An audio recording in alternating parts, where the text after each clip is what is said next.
കടന്നിട്ടില്ല എന്ന് ഞാൻ കരുതുന്നു. ഇത് പ്രോസിക്യൂഷന് കിട്ടിയ അപ്രതീക്ഷിതമായ ഒരു ലോട്ടറി എന്നതിനപ്പുറം മറ്റൊന്നുമില്ല.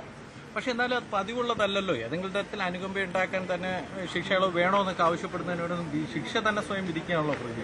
അത് മാധ്യമങ്ങളോടുള്ള പ്രതിയുടെ എതിർപ്പായിട്ടേ ഞാൻ കരുതുന്നു. മാധ്യമങ്ങളല്ലല്ലോ ചോദ്യം ചോദിച്ചത്, കോടതിയും ജഡ്ജും കോടതി ചോദിച്ചു.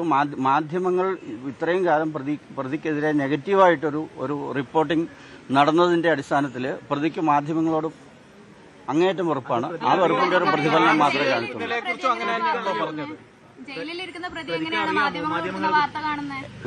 ജയിലിൽ മാധ്യമ വാർത്തകൾ കാണാനുള്ള എല്ലാ സംവിധാനവും സഹോദരിയുണ്ട്. എല്ലാ വാർത്തകളും അപ്ഡേറ്റ് ആയിട്ട് കാണാനുള്ള എല്ലാ സംവിധാനവും ജയിലിലുണ്ട്. അത് കോടതിയോടുള്ള ഒരു വെറുപ്പായിട്ടല്ല. അദ്ദേഹം ഇത്രയും കാലം ജയിലിൽ കഴിഞ്ഞതിന്റെ ഒരു മാനസിക. അതായത് ഈ പ്രതിഭാഗം ഈ പ്രതി കുറ്റക്കാരനല്ല എന്ന് കണ്ടെത്താനുള്ളതുമായി ബന്ധപ്പെട്ട ഒരു രീതിയിലുള്ള തെളിവും ഹാജരാക്കിയിട്ടില്ല എന്ന് വേണ്ട മനസ്സിലാക്കാൻ, അല്ലെങ്കിൽ ഹാജരാക്കിയതൊന്നും അത് നിലനിന്നില്ല എന്ന് വേണ്ട മനസ്സിലാക്കാൻ ഇത്തരത്തിലൊരു വിധി പുറത്തു വരും. പ്രതിഭാഗത്തുനിന്ന് പ്രത്യേക തെളിവുകൾ ഹാജരാക്കേണ്ട കാര്യമില്ല. പ്രോസിക്യൂഷൻ ഹാജരാക്കിയിരിക്കുന്ന തെളിവുകളുടെ വിശ്വാസ്യത മാത്രമേ പ്രതിഭാഗത്തിന് ചോദ്യം ചെയ്യേണ്ടതുള്ളൂ. പക്ഷേ ആ ചോദ്യം ചെയ്യൽ നടന്നില്ല എന്ന് വേണ്ട മനസ്സിലാക്കാൻ. കോടതി ഈ ഘട്ടത്തിൽ 3 പേരുടെ DNA കൃത്യമായിട്ട് പ്രോസിക്യൂഷന് കണ്ടെത്താൻ അന്വേഷണ സംഘത്തിന് സാധിച്ചല്ലോ. അപ്പൊ അതിനെതിരെ എന്തെങ്കിലും പ്രതിഭാഗത്തിന് സാധിച്ചോ? അതിനെ സംബന്ധിച്ച് ഈ ഘട്ടത്തിൽ ഞാൻ യാതൊരു പരാമർശവും നടത്തുന്നില്ല. കോടതി ആഴത്തിലുള്ള ഒരു തെളിവ് പരിശോധന നടത്തിയിട്ടില്ല എന്ന് മാത്രമേ ഞാൻ കരുതുന്നു. കുറ്റക്കാരനായിട്ട് കണ്ടെത്തിയതിൽ പ്രതിഭാഗത്തേക്ക് മറ്റൊന്നും യാതൊന്നും ആവശ്യപ്പെടാനില്ല. ഇനി ശിക്ഷയെക്കുറിച്ചുള്ള വാദം വരുന്ന സമയത്ത് പ്രതിഭാഗം എന്താണ്? ഈ പരമാവധി വധശിക്ഷ ലഭിക്കാവുന്ന കുറ്റം ചെയ്തു എന്നുള്ളത് കോടതി തന്നെ പറഞ്ഞിട്ടുണ്ട്. പ്രതിയാണെങ്കിൽ ആ വധശിക്ഷ തന്നോളൂ എന്നും പറയുന്നു. അപ്പൊ ഇനിയിപ്പോൾ പ്രതിഭാഗം ഇനി എന്ത് പറയുന്നു? കൊലപാതക കുറ്റത്തിൽ വധശിക്ഷ അല്ലെങ്കിൽ ജീവപര്യന്തം ഇത് രണ്ടിലേതെങ്കിലും ഒന്നുള്ളൂ. അത് പരമാവധി ശിക്ഷ കൊടുക്കാവുന്ന കുറ്റം ചെയ്തതായിട്ട് തെളിഞ്ഞതായിട്ട് കണ്ടു എന്ന് കോടതി പറഞ്ഞു. ഇത്രയേ ഉള്ളൂ. ആ ശിക്ഷയെക്കുറിച്ച് പരമാവധി ശിക്ഷ കൊടുക്കണോ വേണ്ടിയോ എന്നുള്ളത് ഇനിയുള്ള വാദത്തിനെ അടിസ്ഥാനപ്പെടുത്തി. ശിക്ഷാവിധി 15-ാം തീയതി വരുന്നു കരുതുന്നുണ്ടോ?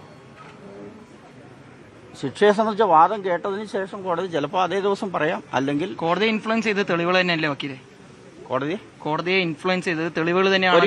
ഒരിക്കലുമല്ല. പിന്നെ എന്ത് ഇൻഫ്ലുവൻസ് ചെയ്തെന്നാണ് വക്കീൽ കരുതുന്നത്? മാധ്യമങ്ങളാണ് കോടതിയെ ഇൻഫ്ലുവൻസ് ചെയ്തിരിക്കുന്നത്. അതിന്റെ ഉത്തമ ഉദാഹരണം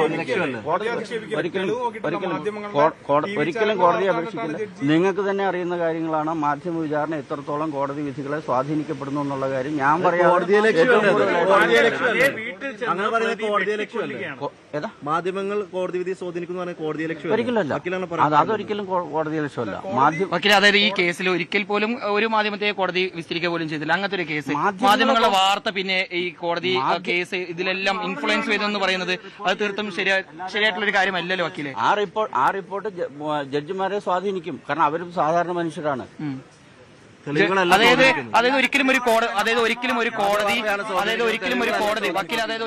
കോടതി ഈ മാധ്യമ വാർത്തകൾ കേട്ടിട്ടല്ല തീർപ്പ് പറയാ.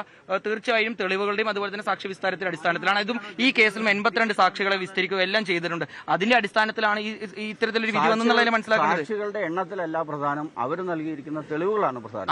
അവർ പറഞ്ഞിട്ടുള്ള സത്യത്തിൽ വിശ്വസിക്കുക എന്ന് വേണ്ട മനസ്സിലാക്കാൻ. കോടതിയുടെ വ്യൂ ഇതാണ്. ഇത് അന്തിമ വിധിയല്ല. ഇനി അപ്പീൽ പോകും. അപ്പീൽ കോടതി തീരുമാനിക്കട്ടെ. ഓക്കെ.